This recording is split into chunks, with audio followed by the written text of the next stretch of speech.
बिस्मिल्लाहिर्रहमानिर्रहीम, अस्सलाम वालेकुम। मैं हूं फ़याज़ महमूद और आप देख रहे हैं फ़याज़ महमूद यूट्यूब चैनल। नाज़रीन, लाहौर इचरा में पेश आए एक अफसोसनाक वाक़े की जिससे मुतल्लिक आपको मुकम्मल तौर पर डिटेल तो मिल चुकी है, लेकिन उसके पीछे कुछ इनसाइड स्टोरीज़ भी हैं। आपने देखा एक ख़ातून है, एक हजूम इकट्ठा हो गया। ख़ातून ने जो अरेबिक ख़ताती वाले कपड़े पहने और देखते ही देखते वो वहाँ पर एक मजमा जमे गफ़ीर अवाम का इकट्ठा हो गया और उन्होंने नारेबाजी शुरू कर दी। ये वो चीज़ें थीं जो आपने देखी। उसके बाद ASP शहर बानो साहिबा आती हैं, उन्होंने आके लोगों को वहाँ पर जो है इकट्ठा किया, उनको वहाँ पर जो वो कर सकती थी किया और उसके बाद बहादुरी के साथ वहाँ से उस खातून को निकाला और निकाल कर ले गई। फिर वो आगे ले जाकर उन्होंने वहाँ पर जब बिठाया, फिर कुछ उलमाए कराम को भी बुला लिया और वहीं पे खातून का वीडियो बयान भी जारी कर दिया गया। ये वो चीज़ें थी जो आपने देखी भी हैं, सुनी भी हैं और इस हद तक आपको नाव हाव भी है। उस ब्रांड से मुतालिक कहा जा रहा था कि ये सऊदी ब्रांड है, लेकिन उसके पीछे भी एक कहानी है। वो कहानी क्या है, इस पे अब रियासत पाकिस्तान भी एक मौक़िफ़ रखती है। वो मौक़िफ़ भी सामने आ गया है, वो वीडियो भी सामने आ गई है जिसमें कुछ और नई चीज़ें सामने आई हैं जो मेरे साथ मौजूद हैं। शाहिद सकलैन साहब, शाहिद साहब, वाक़या मैंने नरेट कर दिया कि बेसिकली वाक़या क्या हुआ है। मुझे लगता है इसके पीछे भी एक कहानी है।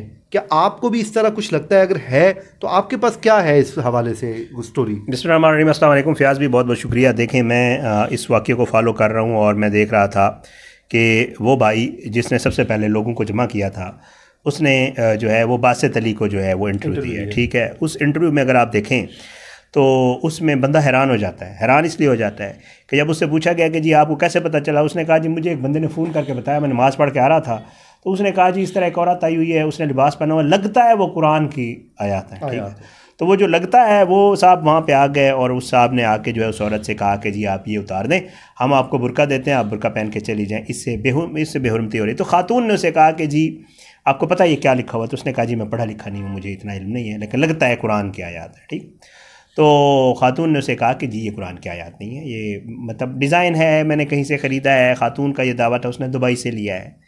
तो बहरहाल जी उसमें यही हुआ कि आपको पता है हमारे यहाँ अल्लाह रहम करे, कोई भी वाक़या हो जाए, कोई भी मामला हो, तमाशबीन इकट्ठे हो जाते हैं। ठीक है, यहाँ पे खुदा न खास्ता आपको पता है सड़क पे कि जब कोई एक्सीडेंट या कोई मामला हो तो हम देखते हैं कि लोग बजाय इसके कि उस बेचारे को रेस्क्यू करें जिसको चोटें लगी हुई, कोई तो बाकी वीडियोस, आजकल मोबाइल फ़ोन आ गया है, कुछ भी हो जाए लोग मोबाइल निकाल के वीडियो बनाना शुरू कर छुड़ाने की बजाय। अगले दिन मैंने एक वीडियो देखी, एक लाहौर का ही वाक़या, जब वो खातून ऊपर से नीचे गिर रही है और उसके साथ ही वो विंडो में खड़ा एक वीडियो बना रहा, नीचे से लोग उसे कह रहे हैं वो भाई वीडियो बाद में बना देना, पहले उस बेचारी की जान छुड़ाओ। कि वो आपको याद होगा लड़का उसने उसको पकड़ा हुआ था और एक बंदे से उसके ऊपर खींचा नहीं जा रहा था, अल्टीमेटली वो खातून नीचे गिरी और उसकी मौके पर डेथ हो गई। तो वीडियो बनाना जरूरी है, बंदा बचाना जरूरी है। हमारा यहाँ ये मसला सोसाइटी में मसला बना। बहरहाल जी वहाँ पे वीडियोस बनी, वायरल हुई। वायरल होने के बाद आपको पता है हमारे यहाँ बहुत ज़्यादा इमोशनली चार्ज हैं लोग।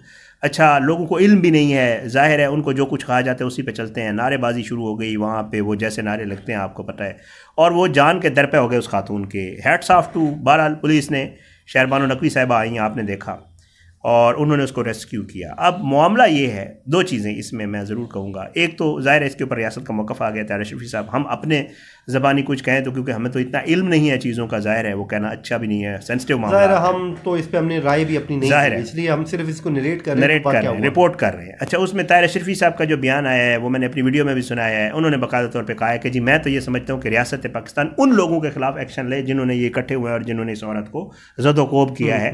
क्योंकि अशरफी साहब ये कह रहे थे कि जी इस तरह के लिबास जो है ये गल्फ़ में और सऊदीया में और इधर उधर ये जो है बिकते हैं और ये अरबी ख़ताती है, ना कि इसका कुरान से ताल्लुक़ है। लेकिन मैंने अपनी वीडियो में भी कहा है, यहाँ भी ये कहूँगा कि जी हमारे यहाँ लोग ज़्यादा पढ़े लिखे नहीं हैं, उस खातून को थोड़ा सा ना एहतियात करनी चाहिए थी। हाँ, हमारी सोसाइटी को नहीं पता भाई, मतलब आपने अरबी में कुछ भी लिख दिया तो अगले समझते हैं कुरान लिखा हुआ है, बिकॉज उन्होंने कुरान के अलावा देखी नहीं है, कभी ना पढ़ी है। हमारे यहाँ इसके अलावा पढ़ा ही नहीं। तो उसमें यही हुआ, फिर जो है खातून आ गई, बहरहाल अल्लाह ने उसकी जान बचा ली जी। उस बेचारी का जो उस वक्त हाल था, आप वो वीडियोस आपने भी देखी होंगी, मैंने भी देखी हैं, कि यार किस तरह उस बेचारी का जो है, मतलब उसको ये लग रहा था कि मे भी उसकी अब जो है ज़िंदगी जो है ना, हाँ, क्योंकि वो वाक़यात तो देख चुकी थी जो हमारे मुल्क में पहले होते हैं। खुदा न खास्ता मौक़ इकट्ठा होता है और उसके बाद जो हाल होता है वो आपको पता है, सियालकोट में जो हुआ, जो इधर उधर जो भी मामला हुए उनमें में। बहरहाल जी अल्लाह ने उसकी जान बख्शी कर दी, उस खातून ने माफ़ी मांग ली। खातून की माफ़ी के ऊपर बहुत ज़्यादा लोग जो है एतराज़ कर रहे हैं कि जी खातून से माफ़ी नहीं मंगवानी चाहिए थी, और लोग ये भी कह रहे हैं कि जी जिन्होंने ये कुछ किया था माफ़ी तो उनको मांगनी चाहिए, क्योंकि उन्होंने गलत एक चीज़ को सोच भी लिया और सोचने के बाद फिर उसको अप्लाई करते हुए उस बेचारी की जान को खतरे में डाला। और एक तरह का ये झूठा इल्जाम है। झूठा इल्जाम है, बिल्कुल झूठा इल्जाम है, क्योंकि वो ना तो कुरानी आयत लिखी थी ना कुछ।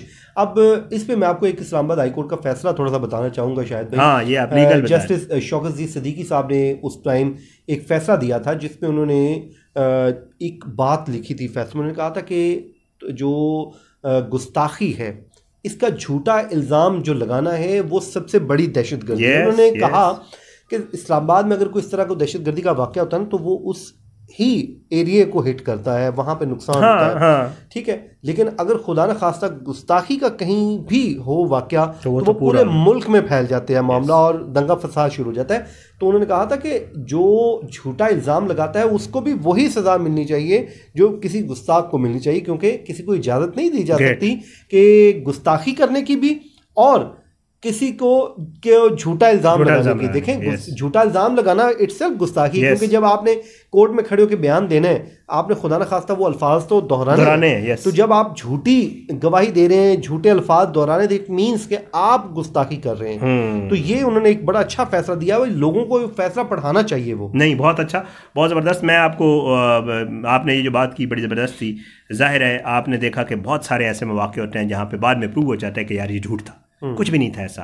ठीक है, तो फिर जाहिर है जिस बंदे की जान चली गई है, जिसके साथ ये हुआ। अच्छा, एक चीज़ और, वो ये है कि जी उसको तो माफ़ी मंगवा ली, पुलिस ने मेडल का ऐलान भी कर दिया। अब पहले लोग कह रहे थे जी कि वो बेचारे कुवैत की कंपनी है, उसको लोगों ने ना मैसेजेस और ईमेल्स करना शुरू कर दिया। ठीक है, उनका कल बकायदा तौर पे बयान आया है, उन्होंने कहा भाई साड़ी जान छोड़ दो। ठीक है, उन्होंने कहा कि यार हमारा इस वाक़े से कोई ताल्लुक नहीं और है, बल्कि उन्होंने कहा हमारी अरबी ज़ुबान, जब से ये हमारी ज़ुबान है तब से हम इस तरह की चीज़ें देखिए मेरी बात सुनिए, हम यहाँ दीवारों पे देखते हैं या हम यहाँ गाड़ियों पे चीज़ें लिखी शेर लिखे हुए पढ़ते हैं, तो भाई उर्दू में होते हैं क्योंकि हमारी उर्दू ज़ुबान है। और तुम यार सऊदी अरब जाओगे तो अरबी में ही होंगे ना, और क्या। तो मैं सऊदी अरब गया हूँ, मैंने देखा वहाँ पे हर चीज़ अरबी में लिखी होती थी आपको, और बल्कि वाशरूम पे भी अरबी लिखी होती है, हर चीज़ हर चीज़ वहाँ पे। तो अच्छा, वहाँ पे एक और मैं वाक़या तो कोट करूँगा। शायद भी हम वहाँ पे हरम के अंदर बैठे हुए थे माशाल्लाह, तो ना वो एक जो ब्लैक फार्म हो, जो स्याह फार्म है, वो कोई नाइजीरियन बंदा था, तो उसने कुरान पाक पकड़ा हुआ था, तो वो पढ़ते पढ़ते ना उसने अपने ऊपर रखा और वहीं पे लेट गया और सो गया। मीनवाइल कुरान मजीद जो उसने अपने सीने के ऊपर रखा था वो नीचे आ गया। तो हम तो ज़ाहिर है कभी सोच भी नहीं सकते हम तो, बल्कि अल्लाह माफ़ करे, जब कभी बचपन में हाथ से छूट के कभी गिर जाता था किसी बच्चे से, तो चूमते थे, फिर हम कहते कुछ चीज़ बांटो ना गिरा ना। तो हमारी जो एक अकीदत का एक अपना वो है, लेवल है। तो वहाँ पर एक अरबी जो है वो बड़ा खूबसूरत उसने कपड़े पहने, तो उसके चेहरे पे एक बड़ी वजाहत थी, खूबसूरत इंसान था।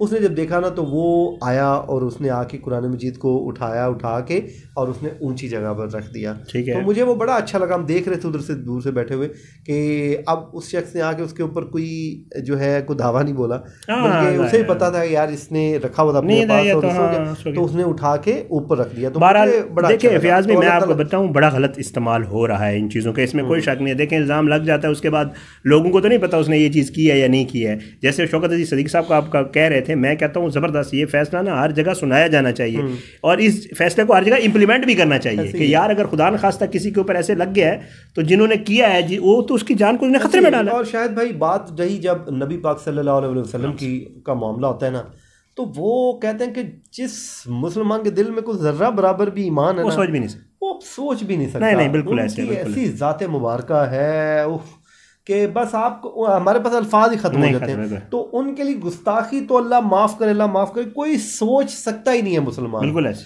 तो बस मेरी तो अल्लाह ताला से हर वक्त यही दुआ रहती है कि अल्लाह ताला हम सब का जो खात्मा है वो ईमान पे। मैं आपको एक बात सुनाता हूँ, आप बड़ा हमने थोड़ा सा, मैं अब थोड़ा सा आपको एक लतीफ़ा सुना देता हूँ। लतीफ़ा क्या है, एक वाक़या है, मैं अपनी वीडियो में भी सुनाया।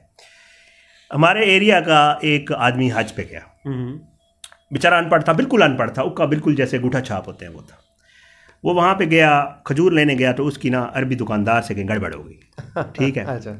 अब अरबी दुकानदार और इसकी इतनी तल्ख कलामी हो गई कि ये भी उसके गालियाँ देने लगे और अरबी भी इसको अरबी में गालियाँ देने लगे। ठीक है, वहाँ से वापस आ गया, लोग मिलने जाते हैं, आपको पता है, लोग फिर कहानियाँ भी सुनते हैं कि गए थे आप हाजी साहब, बताएं वहाँ क्या था। तो लोग इससे जब पूछते थे कि यार हाजी साहब वहाँ क्या था, तो कहता है कि जी बड़ा ज़बरदस्त मुल्क है और बड़े अच्छे लोग हैं। मुल्क तो इसमें कोई शक नहीं, हमारे लिए तो ज़ाहिर है, इससे आगे तो कुछ है ही नहीं। तो कहते हैं कि जी लोगों ने से कहा क्या हुआ, कहता है जी मैं, इतने अच्छे लोग हैं, इतने बेहतरीन लोग हैं, मेरी लड़ाई हुई दुकानदार से, मैं उसको गालियाँ दे आगे से कुरान सुना रहा था मुझे। ये वाकया यही है, मतलब आल दो ये एक मतलब मिसाल है या लेकिन आप खुद सोचें बाकी यार बिल्कुल आपने ठीक कहा, और लोगों को भी थोड़ा सा शऊर पे एहतियात होना चाहिए। औरत को भी एहतियात करनी चाहिए, औरत को भी एहतियात करनी चाहिए थी कि आप जिस सोसाइटी में कपड़े पहन रही हैं आप देखें कि लोगों को वहाँ भी शऊर भी है या नहीं है। लेकिन लोगों से मैं इतना ज़रूर कहूँगा कि आप कानून को अपने हाथ में मत लें। अगर खुदा न खास्ता अल्लाह ना करे कभी ऐसा कोई वाकया रूनुमा हो तो पुलिस को फौरी तौर पर इन्फॉर्म करें, आपकी जिम्मेदारी पूरी हो जाएगी। क़यामत आपको पूछा नहीं जाएगा क्योंकि आपने अपनी जिम्मेदारी निभाई होगी। रियासत पाकिस्तान मौजूद है, रियासत पाकिस्तान के इदारे मौजूद हैं, आप उन इदारों को रिपोर्ट करें, आपकी जिम्मेदारी पूरी हो जाएगी और उसके बाद फिर रियासत पाकिस्तान की रिस्पॉन्सिबिलिटी होगी और आप पहरा दीजिए कि ऐसे लोगों को सज़ा मिलनी चाहिए एकतन जो इस तरह के घनौने जुर्म करते हैं। लेकिन अब मेरे ख्याल में शायद भाई वीलॉग हमारा बड़ा बताते हैं, मुझे शायद भाई को दीजिए, अपनी दुआओं में याद रखें, अल्लाह ताला हम सब का खात्मा जो है वो ईमान पे करें। अल्लाह निगहबान।